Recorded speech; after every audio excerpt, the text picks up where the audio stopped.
찬양 감사합니다. 마이크 볼륨 좀 올려주실래요? 목 상태가 좀 잠겨서. 오늘 말씀은 죽으리라가 되겠습니다. 어때요?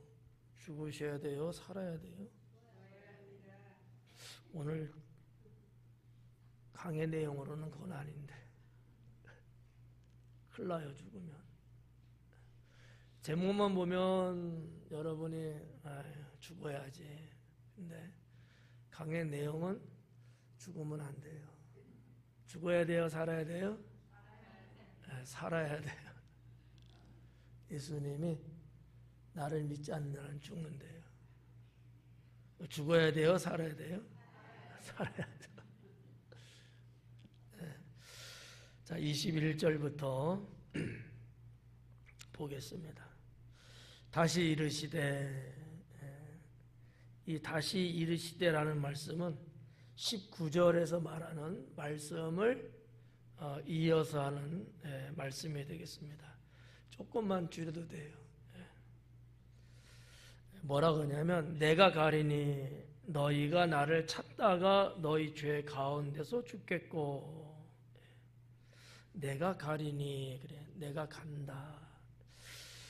과연 예수님은 어디를 가신다고 하는 걸까? 천국이죠. 아버지 계신 곳. 그러니까 천국이라고 넓게 보시면 되고요. 그것은 내 아버지가 계신 곳이고, 그것은 또 어디냐? 내가 보냄을 받은 곳이다. 이렇게 볼 수 있죠. 보냄을 받았다는 이 의미는 메시아라고 하는 측면에서 해당되는 말씀이에요. 내가 메시아로 보냄받은 곳이 천국이죠. 그곳에는 내 아버지가 계시는 곳이다. 그래서 예수님은 이제 뭐라고 할까? 내가 간다라는 말씀을 하고 있는데, 이 말씀이 현재형으로 되어 있어요. 문법의 얘기인데 지금 가야 된다는 거예요. 아마도 예수님이 십자가를 짊어지시기 얼마 남지 않았기 때문에 이 말씀을 하지 않았을까. 대략적으로 한 6개월 정도 남겨둔 말씀이라고 보면 되고요. 그러면 3년은 이미 사역을 한 상태예요. 한 3년 6개월 정도 사역하셨는데 나머지 한 6개월 정도 남은 상태. 시간적으로 이제 얼마 되지 않았고, 어떤 의미로는 예수님의 어떤 사역의 이제 마무리 짓는 부분이 아닐까, 이렇게도 볼 수가 있겠습니다. 자, 그것으로 내가 가리니 너희가 나를 찾다가, 그래, 너희가 나를 찾다가. 예수님 말씀을 보면 바리새인들이 예수님을 찾고 있는 중이고 앞으로도 찾을 거라고 생각하고 계신 거예요. 그럼 바리새인들이 왜 예수님을 찾는 것 같아요? 예수님을 죽이려고 찾는 거예요. 믿으려고 찾는 것 같으면 좋은 거죠. 그러나 지금 바리새인들의 상태, 그들의 모습은 예수님을 신뢰하거나 믿으려고 하는 게 아니고 예수님을 죽이려고 하는 입장이기 때문에, 너희가 나를 찾다가라는 이 찾다가는 죽이기 위한 그러한 찾음이 되겠죠. 근데 뒤에 보니까 너희 죄 가운데서 죽을 것이다 그래요. 너희가 나를 찾다가, 나를 찾는데 내가 있어요, 없어요? 나는 없어요. 내 아버지께로 난 갔기 때문에 없거든요. 근데 너희가 나를 계속해서 그런데도 찾다가 너희는 죄 가운데서 죽을 것이다 그래요. 그럼 여기서 말하는 이 너희 죄는 뭐겠어요? 예수님을 메시아로 믿지 않은 죄예요. 여러 가지 죄명이 있지만 특히 여기서는 메시아로 이 땅에 오신 예수님이지만, 구원을 가지고 오신 예수님이지만 그 예수님을 메시아, 구세주로 믿지 않은 죄예요. 너희의 그 죄 때문에 너희는 죽을 것이다 라는 거죠. 오늘날도 마찬가지죠. 예수님을 나의 구세주로 믿지 않으면 죽는다는 거예요. 여기서 말하는 죽음은 뭐겠어요? 하나님께로부터 완전히 이탈되는 거예요. 즉 지옥에 가는 것을 말하는 거죠. 자, 예수님 당시에 바리새인들이에요. 유대인. 그들은 하나님 믿는 자들이잖아요. 그럼에도 불구하고 죽는다 그래요. 여러분 어떻게 생각하세요? 하나님을 믿는데 죽는데 지옥 간대요. 왜 그러는 거예요? 구원을 하나님이 약속한 바에 의하면 나를 믿는 것 때문이 아니고 내가 세상을 구원하기 위해 보낸 메시아를 믿을 때 구원을 준다는 약속 때문에 그래요. 그러니까 하나님 여호와를 믿어도 구원을 받았어요. 그 이전 구약에는. 그리고 장차 나타날 메시아를 바라보면서 믿었거든요. 이게 좀 어려운 얘기예요. 신학적인 얘기이기 때문에. 그러니까 구약 성경에도 이미 죄인을 구원한다는 메시아가 예언되어 있거든요. 그 메시아가 올 것이고 그 메시아를 믿어야 된다는 것이 구약 성경에도 있어요. 그러면 자, 어쨌든 간에 구약 시대 사람들은 쭉 그와 같은 말씀과 신앙으로 왔단 말이죠. 근데 이것이 희미해지고 이제 나중에는 없어져 버렸어요. 뭐만 남았냐? 그냥 여호와 하나님만 남았어요. 근데 이것을 깨우치게 한 게 뭐냐? 세례 요한이 와서 메시아를 예고했고 예수님이 오셔서 내가 메시아다.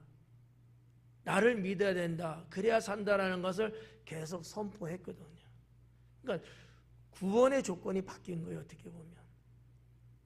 메시아 이야기가 없을 때는 여호와 하나님을 믿음으로 구원을 받는다 이렇게 본 거죠. 그때도 역시 구원은 믿음이었어요. 그러나 예수님 시대는 예수님을 믿어야 구원받는다는 거였거든요. 이게 삼일째 하나님 간에 약속된 거예요. 그래서 오늘 여기서 말하는 너희 죄 가운데서 너희가 죽을 것이다.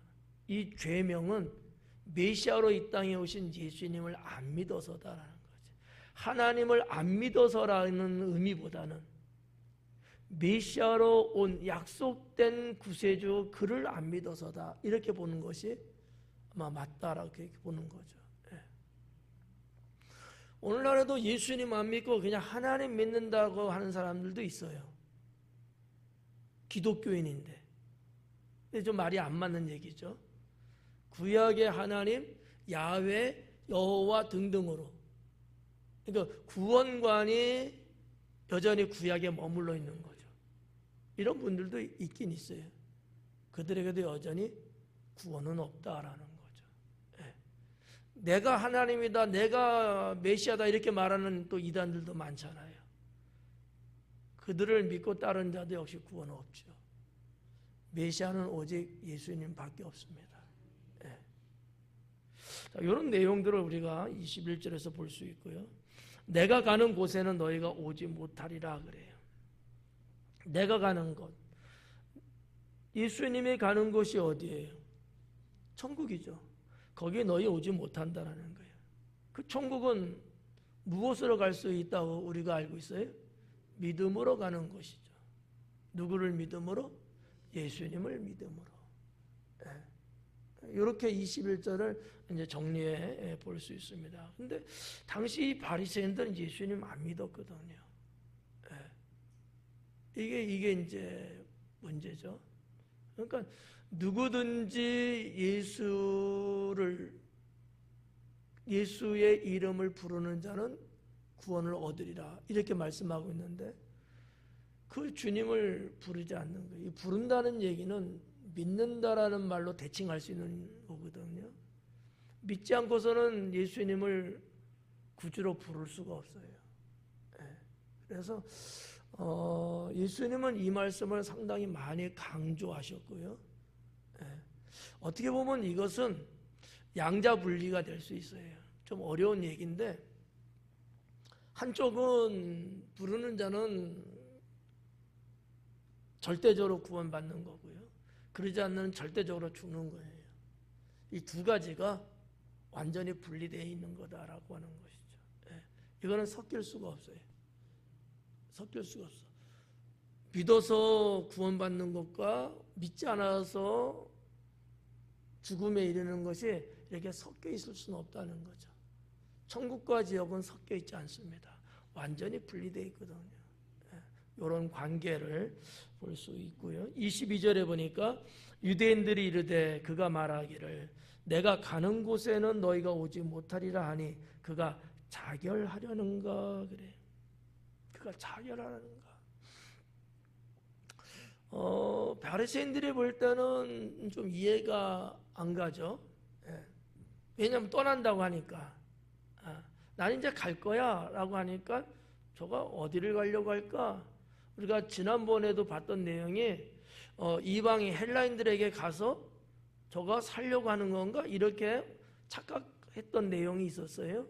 같은 개념이에요. 내가 가는 곳에는 너희가 오지 못하리라 하니 그가 자결하려는가? 조금 달라졌죠. 근데 분명히 우리를 떠나는 것은 맞는데 이전에는 이방인들에게 지금의 말하면 알렉산드리아에 살고 있는 이 디아스포라들, 유대인들, 이방 나라 이방인들과 같이 섞여서 살고 있는 저들에게 갈 건가 이렇게 생각을 했었는데 반면에 지금은 그것도 아니고 스스로 목숨을 끊으려고 하는가 이렇게 본 거예요. 그러면 한번 이 부분을 한번 유추해 볼 수 있는 거 한번 이렇게 좀 생각해 보면은 바리새인들이 얼마나 예수님을 악독하게 핍박했길래 라는 것을 느낄 수 있는 대목이 아닐까라는 거죠. 그들 스스로가 저자가 자결하려구나? 여러분 보편적이고 일반 사람이 왜 자결을 할까요? 자결할 때는 왜 자결을 하겠어요? 견디기 어려우니까 힘드니까 자결하거든요. 그러니까 자결하려는가 이 대목에서 바리새인들의 혹독한 어떠한 이유도 없는 죄명을 씌우려고 하는 그들의 죄악이 얼마나 컸던가라는 것을 좀 생각해 볼 수 있다라는 거지. 어떻게 보면 자기들 스스로 자기들의 잘못된 것을 이야기하고 있는 건 아닌가 이렇게도 볼 수 있다라는 거죠. 이건 제 생각이에요. 제가 볼 때는 우리가 그런 말을 던질 때는 나의 행실이 그 속에 들어가 있는 얘기를 하는 거거든요. 어려울 수 있어요, 이 말은요. 자, 여기 보니까 21절과 22절의 이런 내용들. 예수님께서 나는 가는데 너희는 나를 찾다가 너희 죄 가운데 죽을 것이고 내가 가는 그곳에 너희는 오지 못한다라는 이와 같은 말씀들. 그리고 바리새인들이 유대인들이 다시 한번 되짚어서 말하는 이런 내용들. 이게 뭐냐면은 결국은 예수님 믿지 않으면 지옥 간다는 거거든요. 이 말을 유대인 역사학자 요세푸스가 지옥이라는 단어를 그 당시에 기록을 했습니다. 그들은 지옥 갈 것이다. 이런 식으로 말씀드렸죠. 요세푸스는 AD 37년에 출생해서 한 100년까지 그 정도 한 거의 70살 정도를 산 아마 역대 최고의 유대 역사학자다.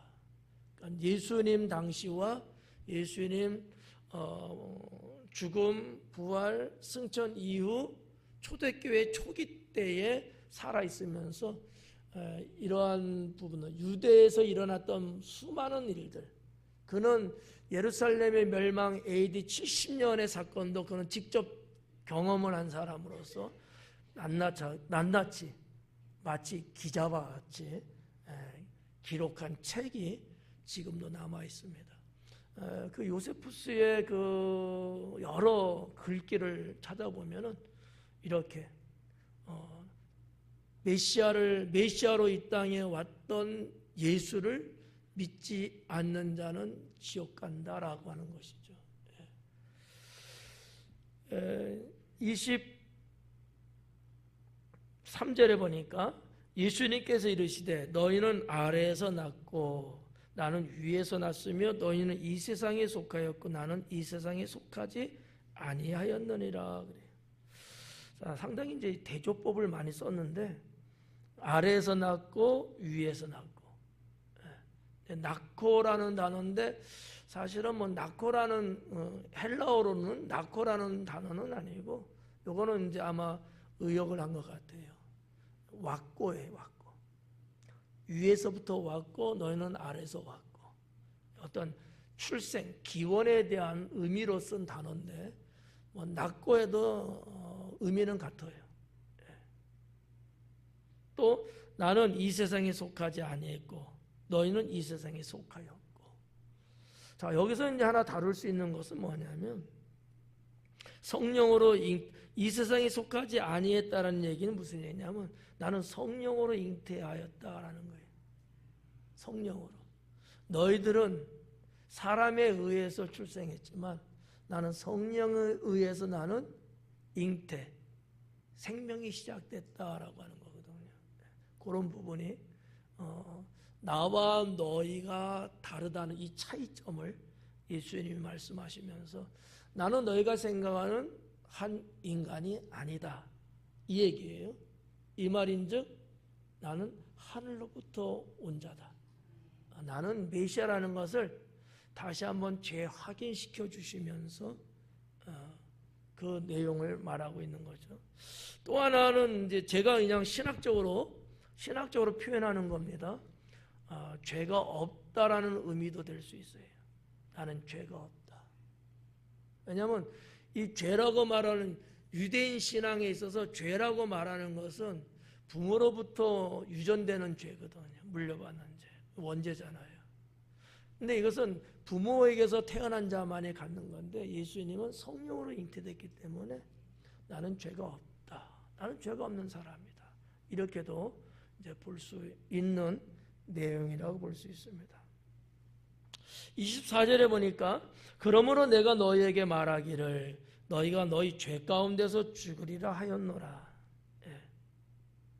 너희에게 말하기 너희가 너희 죄 가운데 죽는다. 너희 죄 가운데. 그러니까 죄로 말미암아 죽는다는 거예요. 그러니까 내가 사망하는 원인이 뭐냐? 죄다라고 하는 거예요. 그래서 누구든지 죄가 있는 자는 영생할 수는 없습니다. 죄가 있는 자는 천국에 갈 수가 없어요. 왜? 천국은 죄가 없는 곳이거든요. 그럼 우리는 천국 가려면 어떻게 해야 돼요? 에? 죄가 없어야 되잖아요. 죄가 없으려면요. 에? 한 두세 가지 답이 나오는 것 같은데, 첫째는 예수님 믿어야 되고요. 그러면 두 번째는 회개해야죠. 언제 회개해야 돼요? 죄 질 때마다 회개해야 돼요. 어떤 사람은 몰아서 한꺼번에 하는 사람이 있더라고. 근데 죄송하지만 죄가 남아있을런지도 몰라요. 우리가 기억 다 못하거든요. 그러니까 아주 중요한 내용이 이거는요. 구원론에 있어서 천국은 죄가 없는 것이고요. 반대로 죄 있는 자는 못 가요. 근데 우리는 살면서 죄를 져요. 그리고 죄를 짓는 정도가 아니고 죄를 계속해서 쌓아놔요. 그러다가 졸제 죽어버리면 어떻게 되죠? 자, 회개는 이따 저녁에 한꺼번에 하죠. 근데 저녁에 전에 죽을 수가 있어요, 없어요? 그럼 어떻게 되죠? 죄 갖고 죽는 거예요. 그래서 좀 원론적인 얘기예요. 우리는 살면서 죄를 짓는 건 맞아요. 근데 회개는 그때그때 해야 된다는 거지. 죄는 질 수밖에 없는 연약한 자예요, 우리는요. 근데 그때그때 회개하고 살아야 된다. 나의 죽음이 언제 올지 모르잖아요. 이 구원의 공식을 여러분들이 반드시 지켜야 돼요. 그러니까 하나님 믿는다는 사람들이 보편적으로 회개 잘 안 해요.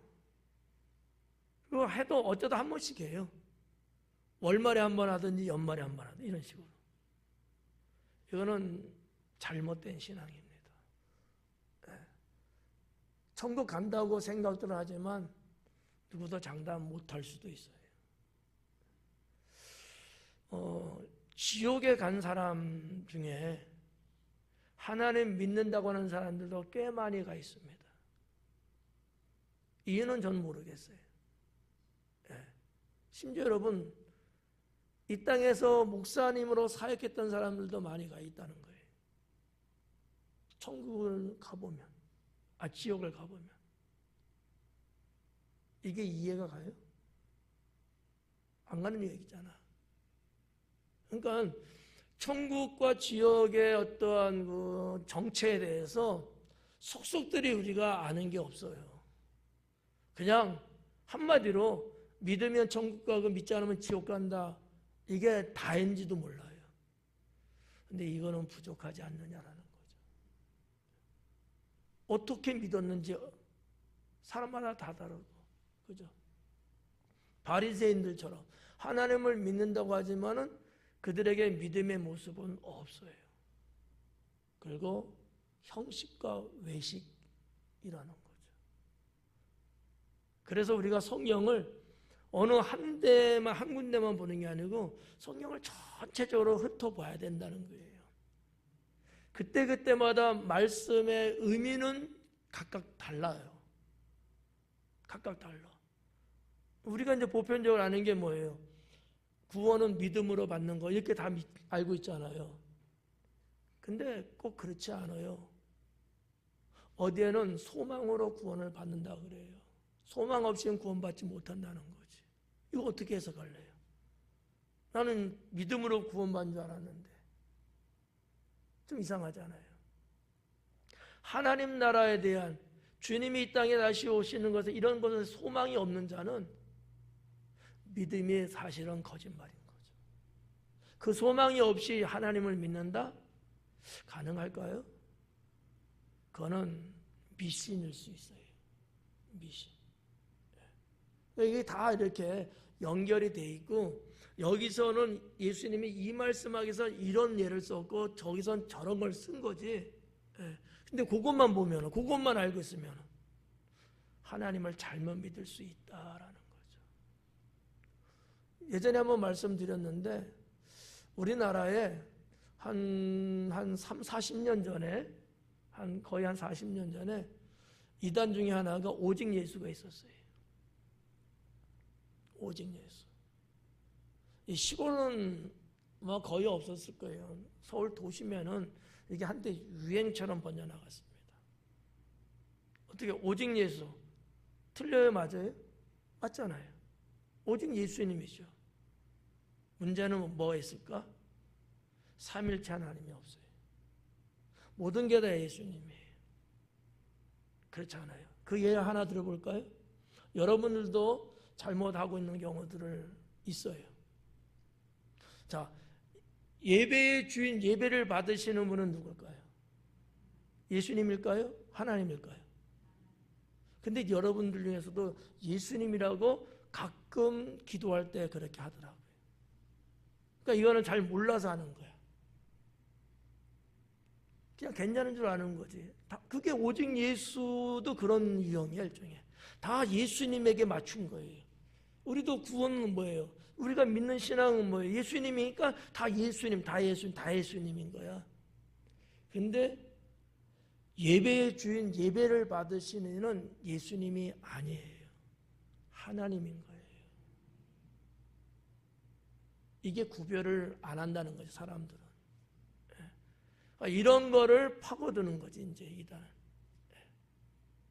하여튼 그런 이단들도 있었는데, 뭐 지금은 제가 뭐 서울 떠난 지가 하도 오래돼 갖고 잘 모르겠어요. 모르는데 지금도 아마 어딘가는 있을 거예요.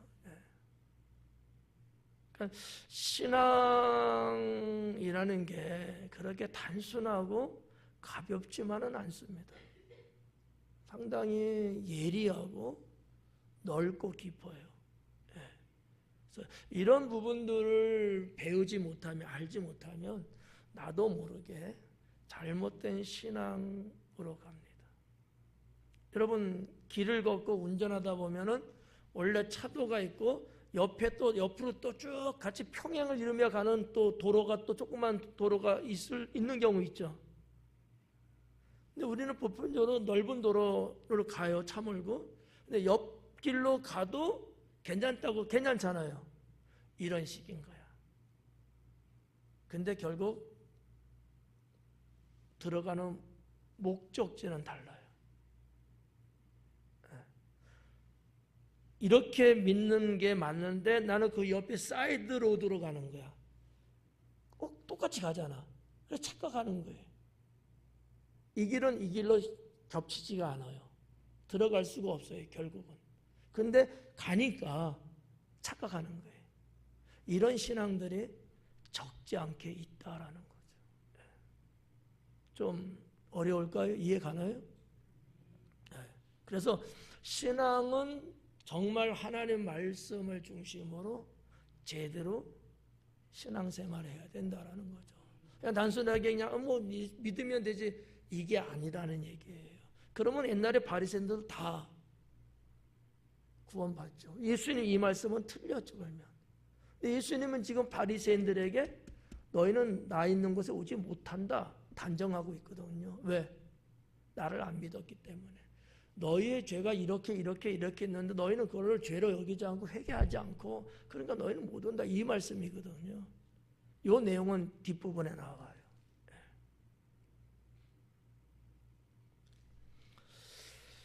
자, 그래서 우리가 이제 그런 부분들 내가 그인 줄 믿지 아니하면 너희 죄 가운데서 죽으리라. 24절에 내가 너희에게 말하길 너희가 너희 죄 가운데서 죽으리라 하였노라. 너희가 만일 내가 그인 줄 믿지 아니하면 내가 그인 줄 여기서 그인 줄 이 그는 누구예요? 메시아를 말하는 거예요. 무슨 메시아? 유대인들도 다 알고 있는 메시아. 우리가 요한복음 오면서 배웠던 거 있죠. 모세가 신명기에 기록하기를 뭐라 그래요? 장차 한 사람이 나타날 것인데 메시아를 말한 거예요. 유대인들은 그가 메시아라는 걸 알아요. 여기서 말하는 그는 그예요. 모세도 예언했던 그 메시아, 그가 나라는 거죠. 내가 그인 줄 믿지 아니하면 너희가 생각하는 그 메시아가 내가 그 메시아라는 것을 믿지 않는다면 너희는 죄 가운데서 죽을 것이다. 결국 죽음은 예수님을 메시아로 믿지 않기 때문에 죽는 거예요.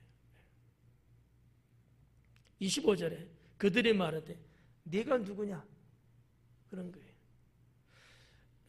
뭐 이 그냥 문자는 별로 이 속에 어떤 감정을 표출 못하고 있죠. 네가 누구냐? 그냥 글이잖아요. 이때 바리새인들이 물었던 네가 누구냐는 아마도 바리새들은 경노하면서 물었을 거예요. 경노. 엄청 화를 내면서 물었을 거예요. 그냥 내가 누구냐면 이 정도가 아니라는 거죠. 내가 누군데 그래? 이런 식으로. 왜요? 왜 그들이 화났을까요? 우리가 하나님을 믿고 여호와를 믿고 우리 아브라함 자손이고 우리는 선민인데 네가 우리 보고 죽는다고 하니 화날 수밖에 없죠. 그렇지 않아요? 제가 여러분에게 여러분 다 지옥 갈 거야 라면 여러분 어때? 할렐루야 아멘 하시겠어요? 그럼 어떨 것 같아요? 심성이 고와서 그럼 할 수 없고 그러실래요? 어떠실 것 같아요? 아마 저한테 달겨들고 멱살 잡을는지도 모르지. 여러분 스스로가 내가 예수님 믿고 구원받은 자라고 확신이 있는 사람이라면 여기에 대항하겠죠. 그런데 바리새인들은 그런 여러분보다 더 엄청났을 것이다라는 거죠. 문장으로는 그런 감정이나 어떤 액션의 표시가 안 나요. 상황을 보면 그렇다는 거지. 바리새인들에게 있어서 엄청난 저주 같은 게 뭐겠어요? 지옥 가는 거예요. 바리새인을 향해서, 유대인을 향해서 이방이라고 취급하면은요, 이건 저주 중에 저주거든요. 근데 예수님은 지금 지옥 간다는 표현을 하고 있는 거예요. 그래 여러분, 이 폭풍이 어마어마하지 않았겠느냐라는 거죠. 네가 누구냐? 예수님께서 이르시되 나는 처음부터 너에게 말하여 온 자니라 그래요. 나는 처음부터 너희에게 계속해서 내게 말했는데 난 그 자다 라는 거예요. 그럼 예수님은 어떤 말씀을 처음부터 하셨을까요? 회개하라. 예수님의 첫 번째 복음은 회개하라 했어요. 회개하라, 천국에 가까워왔느니라. 이거 회개하라. 두 번째는 나를 믿어라. 세 번째는 거듭나야 한다. 뭐 많이 있지만 대표적으로 한 세 가지 정도. 회개하라. 나를 믿어라. 거듭나야 한다. 이게 다 뭐에 관련된 거예요? 구원에 관한 거예요. 회개도, 믿음도, 거듭남도. 여러분들은 자, 이 세 가지 중에 몇 가지 해당돼요? 해당되는 내용. 자신 없어요? 회개하는 문제, 믿는 문제, 거듭나는 문제. 세 개. 몇 가지 해당돼요? 세 가지 다? 대답 잘했어요. 제가 의도한 바로 대답하신 거야. 정말 거듭났느냐라는 거지. 자, 회개는, 자, 회개했어요. 믿었어요. 거듭났어요. 맞아요. 근데 여기서 말하는 이 거듭남은 한 번일까요? 계속적일까요? 한 번인데 계속적인 거예요. 한 번인데 계속적인 거예요. 단회성이라고 보통 표현하거든요. 거듭남은 단회성이에요. 이 거듭났다는 얘기는 중생을 말하는 건데 이게 바로 영생에 들어갔다는 얘기예요. 그런데 연속성이라는 거지. 한 번 있는 게 맞는데 이것은 연속적으로 가는 거예요. 끝나는 게 아니고. 그래서 계속해서 우리는 우리의 삶 속에서 거듭나야 된다. 왜요? 이유? 왜죠? 우리는 내 성품이 여전히 있기 때문에. 우리는 죄성이 여전히 우리 안에 있기 때문에. 그래서 늘 우리는 새롭게 거듭나야 된다는 거지. 그거를 쉬운 말로 변화라고 이야기합니다. 그 내용이에요.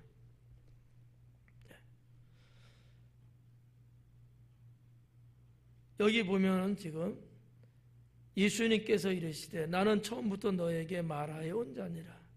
그래서 제가 여러분에게 뭐를 말씀했지? 회개하라고, 나를 믿으라고, 거듭나야 한다고 이렇게 말했다는 거죠. 근데 이 바리새인들은 거듭나지 않고 있는 거예요. 회개는 한다고 볼 수 있어요. 어떤 유형의 회개인지 모르지만. 근데 예수님 안 믿죠? 거듭나지도 않아요. 이 거듭나지 않는다는 항목에서 드릴 수 있는 말씀은 이거예요.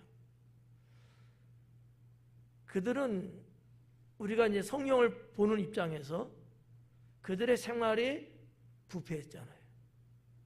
그래서 세례 요한도 와갖고 광야에서 외칠 때 계속해서 그들의 삶의 생활에 부패한 것들을 계속해서 이야기했거든요.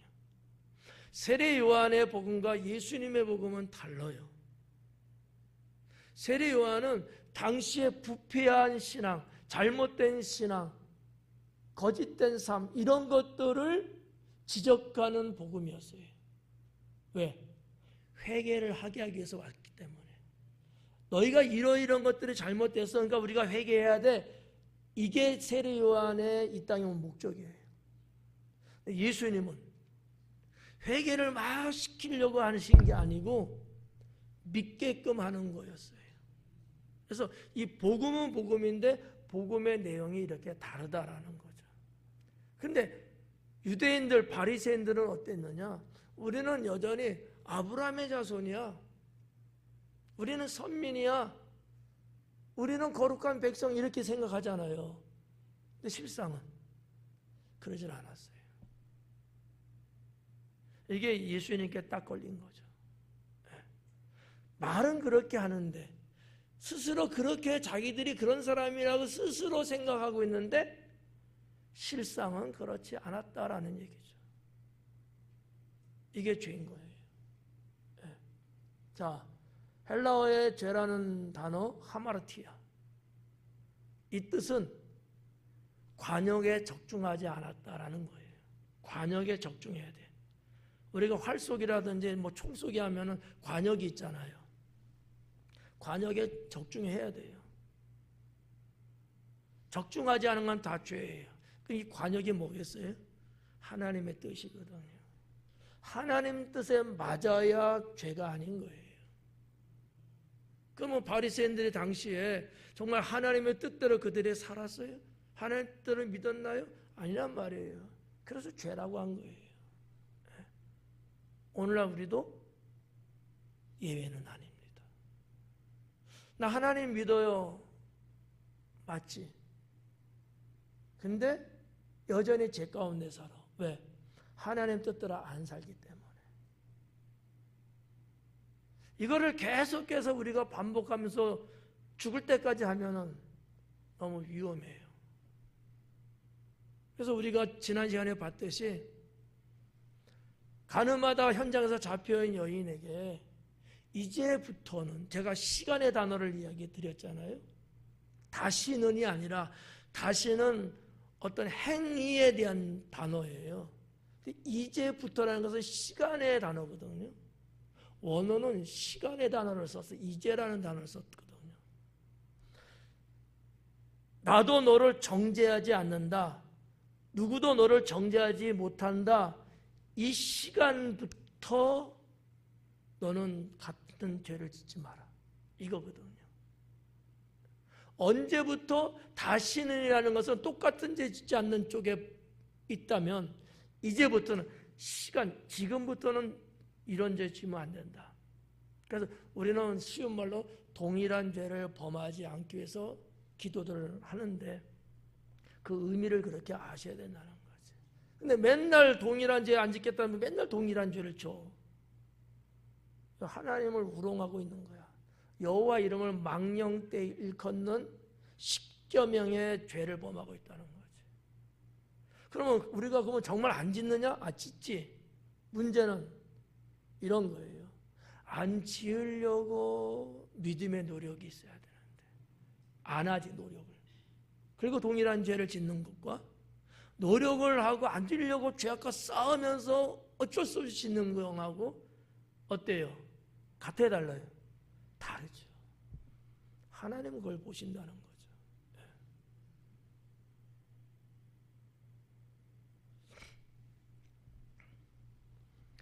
자, 다시 한번 돌아가서 네가 누구냐? 예수님께서 이르시되 나는 처음부터 너에게 말하여 온 자니라. 내가 너에게 대하여 말하고 판단할 것은 많다. 내가 할 말은 많아.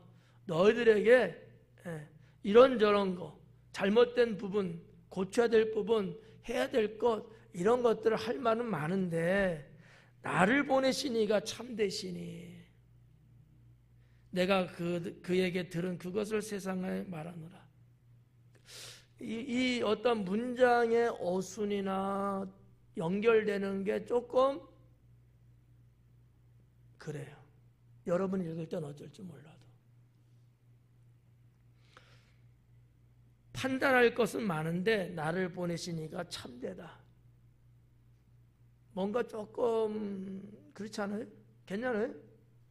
괜찮으면 그냥 넘어가고요.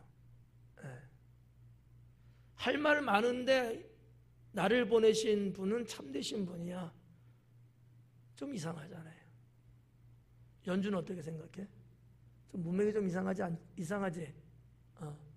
그럼 왜 예수님이 나를 보내시니가 참되다는 말을 꺼냈을까? 이 참되다는 말 속에 들어가 있는 거예요. 내가 내 생각으로 내가 할 말이 아니다는 거지. 참되신 그분이 하시는 말들이라는 거예요. 여기서 철저하게 예수님은 자기를 배제하고 있어요. 이게 예수님의 사상입니다.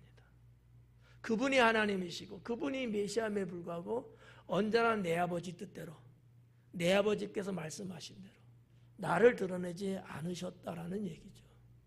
이 대목에서도 나는 할 말이 참 많아. 입이 근질근질해. 근데 내가 말 안 해. 왜?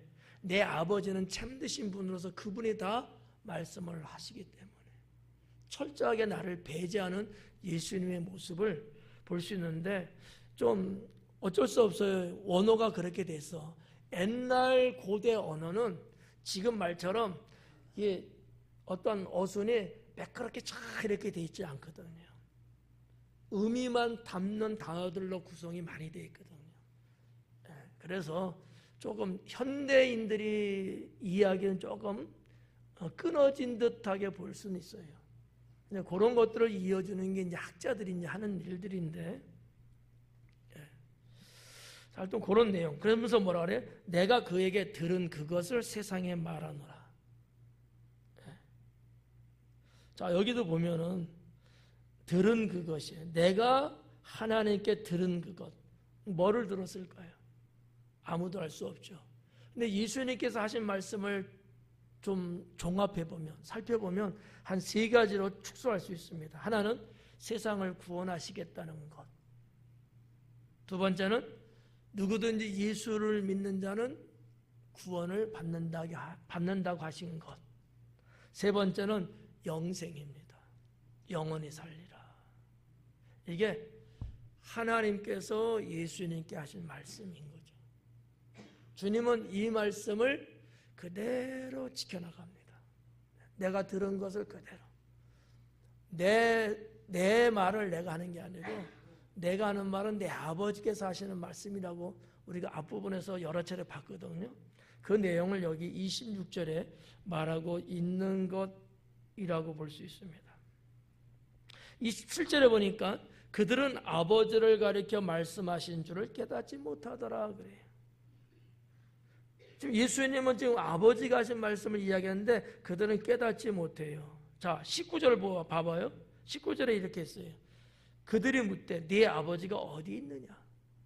예수님은 지금 아버지를 이야기하는데 지금 바리새인들은 육신의 아버지만 생각하고 있잖아요. 무슨 얘기냐 이거면 예수님이 하시는 말씀을 영적인, 신앙적인, 영적인 것인데 그들은 그렇게 지금 알아듣지 못하는 거예요.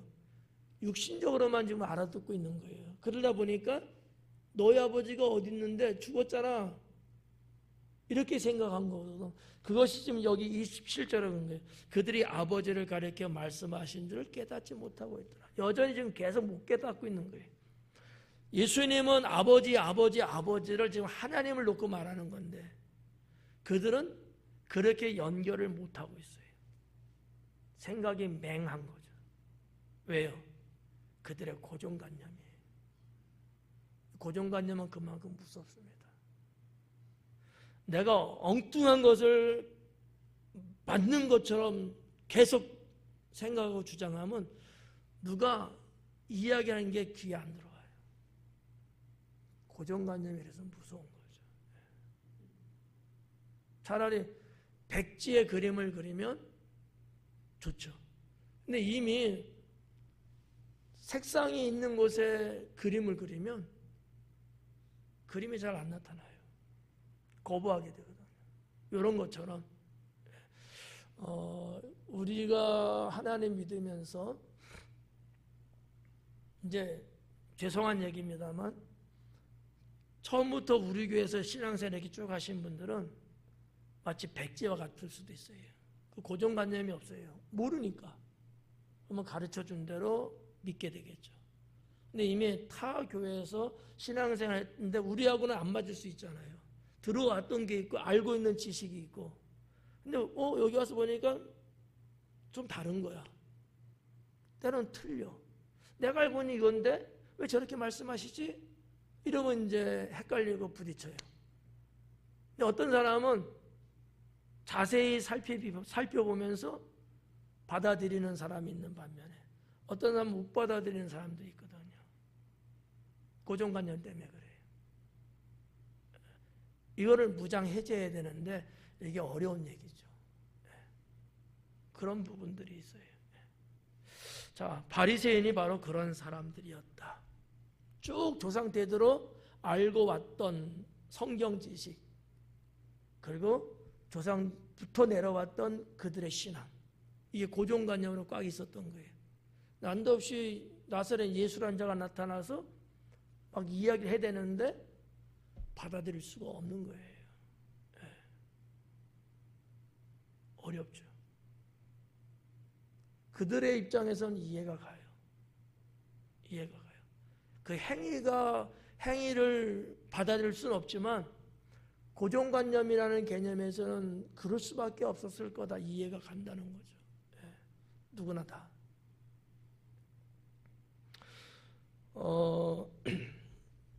28절에 보니까 이에 예수님께서 이르시되 너희가 인자를 둔 후에 내가 그인 줄 알고 또 내가 스스로 아무것도 하지 아니하고 오직 아버지께서 가르치신 대로 이런 것을 말하는 줄도 알리라. 자, 27절까지는 그렇고 28절에서는 예수님의 죽음에 대한 것을 언급하십니다.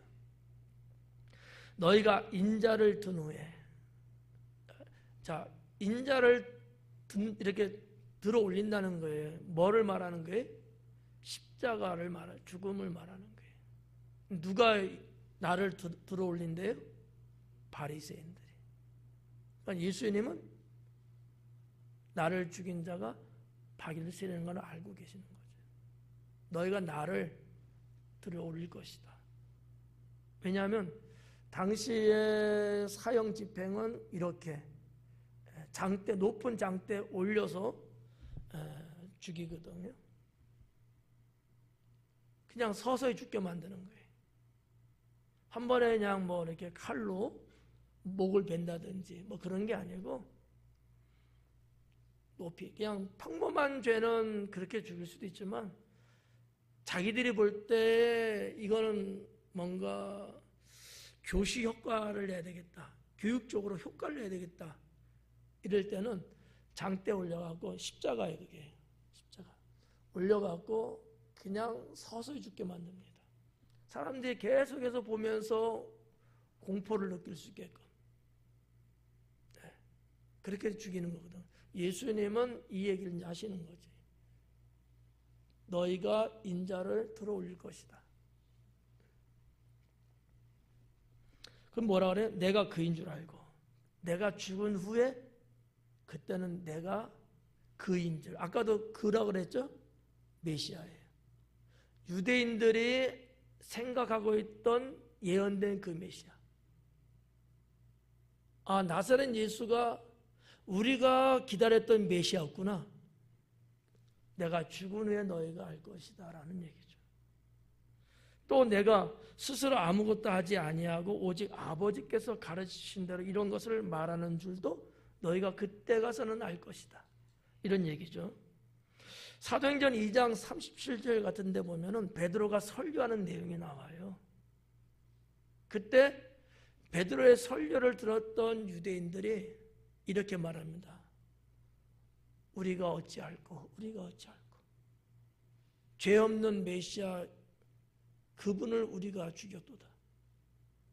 우리가 어찌할꼬. 이 말은 우리의 이 죄를 어떻게 담당할 수 있을까? 이 얘기를 해요. 베드로가 예수님의 생애를 쭉 설교하거든요. 그 설교를 들으면서 백성들이 가슴을 치면서 통곡을 하는 내용이에요. 그게 오늘 여기 예수님 말씀한 것처럼 내가 그인 줄을 알고. 이게 이제 예수님 승천 이후에 당시 초대교회 때 여기저기에서 나타났던 사건들입니다. 그래갖고 예루살렘뿐만 아니라 이스라엘 전 지역 곳곳에서 예수님 죽으심에 대한 그 죽음을 누가 줬어요? 유대 백성들이 자기들이 그렇게 죽게 했다는 거죠. 왜요? 예루살렘 성 입성할 때 어땠어요? 호산나 찬송하리로다 환영했죠? 그러고 나서 어떤 일이 있었어요? 죽여라, 죽이라고 백성들이 떠들어댔어요. 제가 봤던 그 빌라도의 보고서라는 게 있거든요. 상당히 좀 내용이 많아요. 정말 빌라도가 쓴 보고서가 발견돼 갖고 그게 지금 어디야? 터키. 예. 그게 여러분 성지순례 가신 분은 소아시아 가셨던 분들은 그 무슨 대성당이지? 소피아 대성당 거기에 있어요. 빌라도의 보고서가. 거기에 내용을 쭉 보면 정말 빌라도가 회고하면서 쓴 거예요. 나사렛 예수에 대해서. 가이사한테 보고 올린 내용이에요. 제가 그 내용을 쭉 읽어봤는데 그 내용상으로 볼 때는 빌라도는 상당히 이제 안 하려고 예수를 죽이면 안 되지라는 생각을 가졌던 거예요.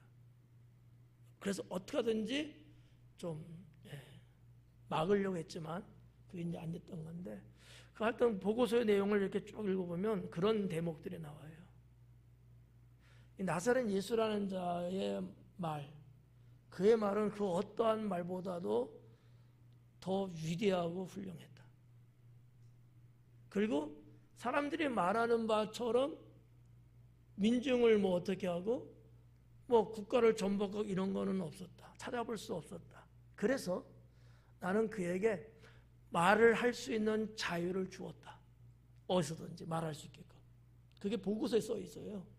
그러니까 빌라도는 그만큼 이제 노력을 했는데 계속 죽이라고 하니까 유대인들의 관례적인 거, 성경에도 나오는 내용이에요. 관례적인 게 있다. 죄수 한 명을 풀어주는 거. 그래서 나는 그걸 선택해서 풀어주려고 했는데 백성들이 나사렛 예수를 죽이라고 했다. 어쩔 수 없이 자기는 그렇게 했다. 그게 그 당시에 로마 황제 가이사한테 보낸 보고서거든요. 그러니까 이걸 쭉 읽어보니까 성경에 기록된 내용하고 이 빌라도는 일반 사람이잖아요. 그의 보고 내용하고 같은 거예요, 내용들이. 그래서 여러분 한번 보시려면 터키 한번 가시든지. 근데 볼 수는 없을 거예요. 겉만 보이지. 그게 이제 이렇게 책으로 소개된 것들이 좀 있거든요. 이 내용 보니까 좀 생각이 나는 거죠. 오직 아버지께서 가르치신 대로 이런 것을 말하는 줄을 너희가 알 것이다. 그러니까 무슨 얘기예요? 예수님은 철저한 하나님 중심이었다라는 얘기예요. 한마디를 하는 것도 내 아버지께서 말할 수 있게끔 한 것만 나는 말했다 이 얘기거든요. 아니 이 땅에 메시아로 오신 그분이 곧 하나님이신데 그냥 자의적으로 말할 수도 있잖아요. 아니라는 거지. 저는 여기에서 예수님의 이 철저한 이 사상, 예수님의 이 철저한 생각이 얼마나 대단했는가라는 것을 좀 느껴봅니다. 아무튼 예수님은 철저한 하나님 중심이었다라는 거죠. 그래서 뭐 목회하는 저도 그렇고 여러분도 그렇고 정말 내가 하고 싶은 말은 있어도 하나님이 허락하지 않으면 하면 안 되고 내가 말하는 것은 언제든지 하나님 말씀을 중심으로 설교도 그렇고 강해도 그렇고 목회를 그렇게 해야 된다라는 생각을 더 가질 수밖에 없습니다. 29절에 보니까 나를 보내신 이가 나와 함께 하시도다. 그래요. 나를 보내신 이가. 예수님은 계속해서 이렇게 말하고 있죠. 이 요한복음 여기에서 지금 한 4번 정도 나와요. 어디 나오냐면 16절, 8장에서 나오는 거예요. 16절에 보면 나와요. 또 18절에 나오고요. 26절에 나오고요. 마지막 29절에 나오고요. 계속해서 예수님은 나를 보내신 나는 보냄받아서 온 자라는 거거든요. 요거 그리스도라는 단어가 바로 그런 뜻입니다. 보냄받았다라는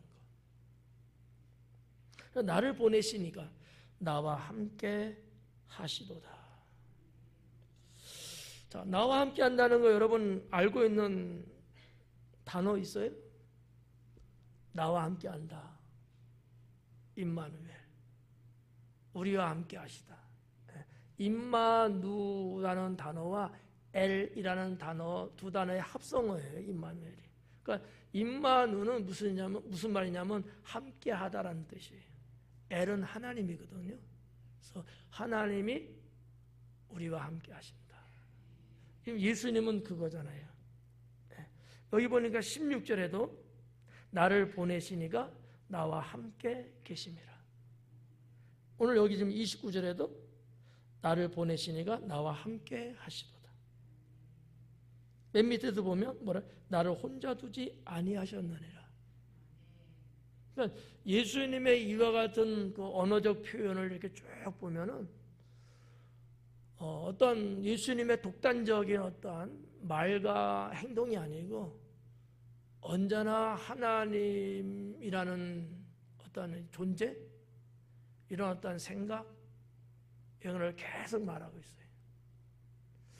아마도 제 생각에는 유대인들은 지금 말하고 있는 예수님은 가당치 않게 보고 있거든요. 그러나 그들이 예외할 수 없는 게 있잖아요. 하나님이거든요. 그래서 그들을 설득시키고 그들의 어떤 생각이 이탈하지 않도록 하기 위해서 계속 하나님을 언급한 것, 그럴 수 있겠다. 이런 좀 생각을 좀 해보는 거죠. 나는 스스로 온 것이 아니고 하나님 나를 보내서 나는 왔다. 내가 말하는 것은 내가 하는 게 아니고 하나님이 나에게 하신 말씀을 난 하는 것이다. 모든 초점을 다 하나님께 두고 있다라는 거죠. 상당히 중요한 신앙 사상이라고 봐요. 자, 하여튼 그런 내용들을 좀 우리가 이제 볼 수 있는데, 여기 보니까 나는 항상 그가 기뻐하시는 일을, 하나님이 기뻐하시는 일이라고 써 있어요. 이 아레스타라는 단어인데 기뻐하시는 것들 복수인데 아레스타, 아주 중요한 단어입니다. 많이 안 쓰는 거죠. 근데 예수님은 하나님이 기뻐하는 거를 언제나 하셨다. 우리도 그래야 되지 않는가. 하나님이 기뻐하는 거. 내가 기뻐하는 거를 우리는 자꾸 하려고 하잖아요. 내가 좋아하는 거. 그러다 보면은 하나님께는 좀 멀어지는. 근데 하나님이 기뻐하는 걸 하게 되면 하나님과 가까워지는. 그래서 우선순위를 어디에 두냐에 따라 좀 달라요. 이게 이제 신앙생활 하는데 매우 중요하다고 봅니다.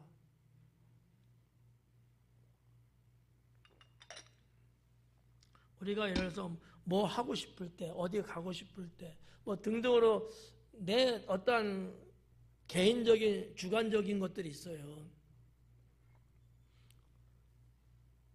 이렇게 지금 예배 드리는데, 지금 뭐 행사하는데, 지금 모임을 가자는데, 근데 나는 다른 데 가고 싶은 거야. 이런 일들이 있잖아요. 과연 하나님이 기뻐하는 건 뭘까? 이걸 잘 생각해야 돼요. 목사는 어떤 의미에서 여러분의 그거를 체크합니다. 있어야 할 자리에 있는 사람이 있고 있어야 할 자리에 자꾸 없는 사람이 있거든요. 그거는 자기의 어떤 생각을 많이 투영시킨 거예요. 거기다가 내 생각으로. 하나님이 기뻐하는 쪽으로 가야 되는데 내가 좋아하는 쪽에 자꾸 가려고 하는 거예요. 그래서 나 한 사람 빠지면 우리 구역 힘들 텐데 이런 생각을 잘 안 하지. 내가 우선이다 보면은 그건 나중이고, 이런 사람은 주님의 일꾼이 될 수 없겠죠. 하나님이 기뻐하는 쪽으로 안 가고 내가 기뻐하는 쪽으로 가거든. 이런 걸 여러분들이 잘 분별하셔야 합니다. 믿음이 좋다는 게 뭐냐? 그런 거거든요. 뭐 와서 예배 드리고 그것만 보고 믿음 좋다? 그건 아니에요. 얼마만큼 하나님 중심으로 사느냐. 이게 믿음의 척도죠. 예. 그래서 뭐 놀러 가는 것도 좋고, 가족 여행도 좋고, 행사 참여도 좋고, 다 이해 가죠. 근데 하나님이 기뻐하는 것이 어느 쪽이 우선이냐. 이것도 여러분 깊이 곱씹어 봐야 돼요. 예. 정말 중요한 겁니다. 그 한 번이 하나님의 은혜를 못 받을 수도 있고 받을 수도 있어요. 주님의 평강과 풍요가 주어질 수도 있고 안 주어질 수도 있어요. 누구 책임일까? 본인들 책임이겠죠. 예. 그런 것도 한번 여러분 좀 보시면 좋을 것 같고요. 자, 그러면 하나님이 기뻐하시는 일은 어떤 것들이 있을까요? 한 몇 가지만 말씀드릴게요. 첫째는 영혼구원. 영혼구원. 예. 두 번째는 잃어버린 자녀들을 찾는 것. 이게 예수님 비유에 나온 거예요. 예. 잃어버린 한 마리 양을 찾는 예수님. 이게 하나님이 기뻐하는 거.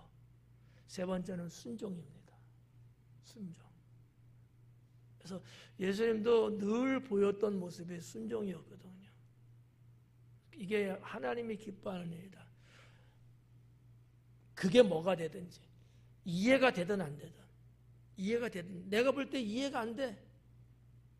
그거를 순종하는 게 진짜 순종인 거예요. 내가 볼 때 틀렸어. 근데 거기에 순종할 줄 아는 게 진짜 순종이다. 그렇지 해야지. 그래서 해. 이건 순종이 아니에요. 이건 상식이야 그냥. 도저히 이해가 안 가. 아브라함이 100세 낳은 아들을 제물로 바치는 게 여러분 이해 가요?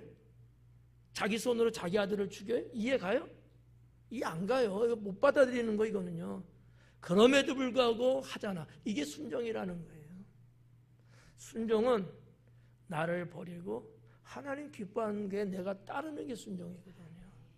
그럴 때 하나님은 역사하시고 축복하시는 거죠. 아시겠어요? 내가 이해되는 걸 하는 건 순종 아니에요. 그것도 순종은 순종인데 성경에서 말하는 순종하고는 거리가 멀다라는 거. 이해가 안 가는데. 이거는 도저히 할 수 없는 건데. 이런 것들. 그런 것들을 내가 따를 때 그게 성경이 말하는 순종이다라는 얘기죠.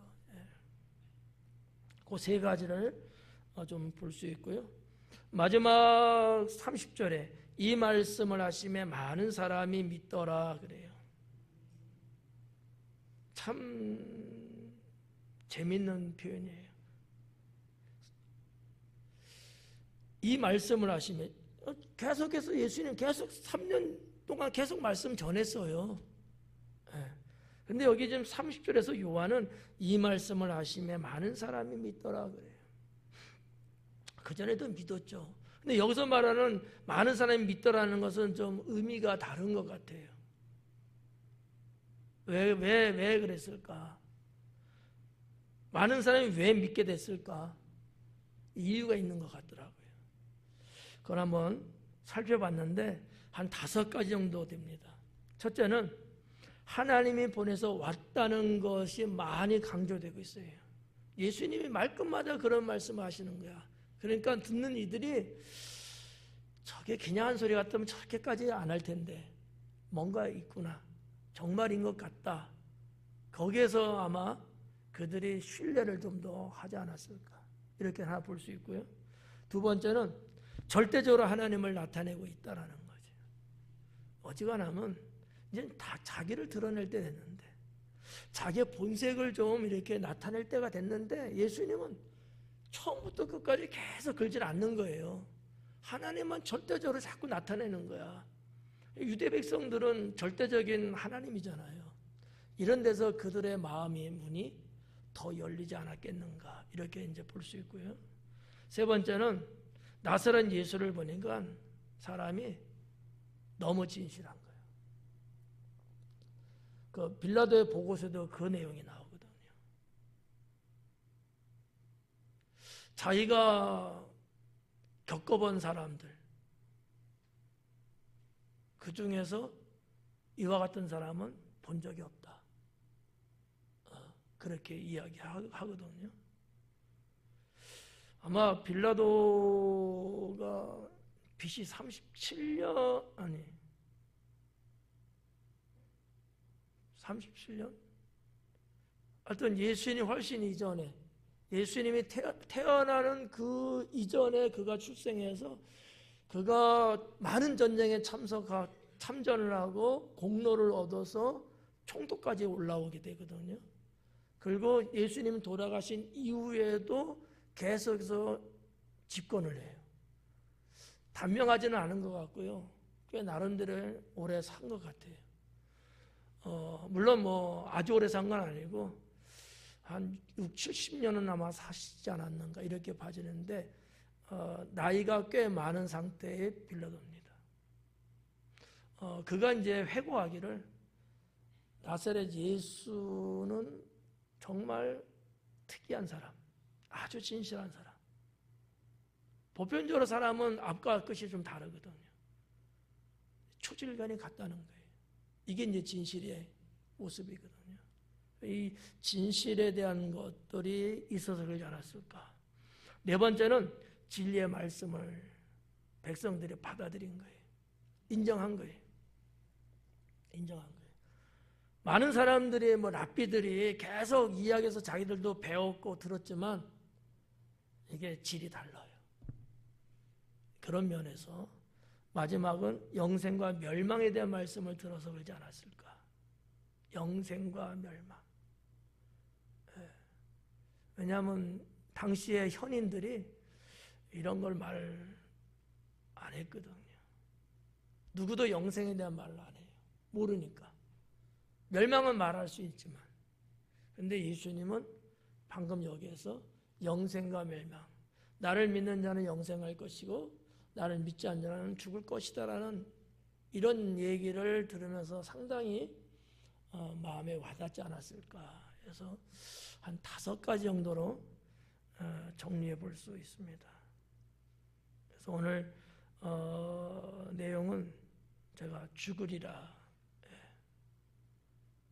예수님을 구주로 믿지 않으면 누구든지 죽는다 라는 제목에 붙였는데, 자, 21절부터 30절까지 내용, 그냥 수수한 말씀인 것 같으면서도 그 단어 그 문장 안에 함축되어 있는 의미들이 꽤나 있어가지고 그 중에 몇 개 정도 여러분께 강의해 드렸습니다. 기도합니다.